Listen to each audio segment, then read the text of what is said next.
जैसा कि आप सभी को पता ही होगा कि आज पावर स्टार पवन सिंह के पिताजी का पुण्यतिथि है। और पुण्यतिथि में उनके लिए आज बहुत बड़ा दुख का दिन है, क्योंकि आज के दिन उनके पिताजी का देहांत हुआ था। उन्हीं के याद में जो है पवन सिंह के सब परिवार अपने भाइयों के साथ, चचेरे भाई, अपनी माँ, सभी के साथ बैठ के उनके पुण्यतिथि को मना रहे हैं। और इसका फोटो सोशल मीडिया पर डाला है।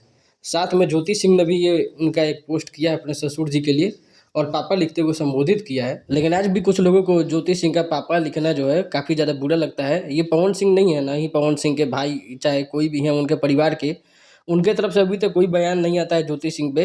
अभी जो मैटर है सब कोई शांत है। देखिए ज्योति सिंह ने कितना लंबा चौड़ा लिखा है अपने ससुर जी के बारे में, कि आपके पुण्यतिथि पर श्रद्धांजलि अर्पित कर रही हूँ। आपके स्नेह, मार्गदर्शन, आशीर्वाद हमारे जीवन के मूल्य धरोहर है। आपके अधूरे सपने को पूरा करना मेरी सच्ची श्रद्धांजलि होगी।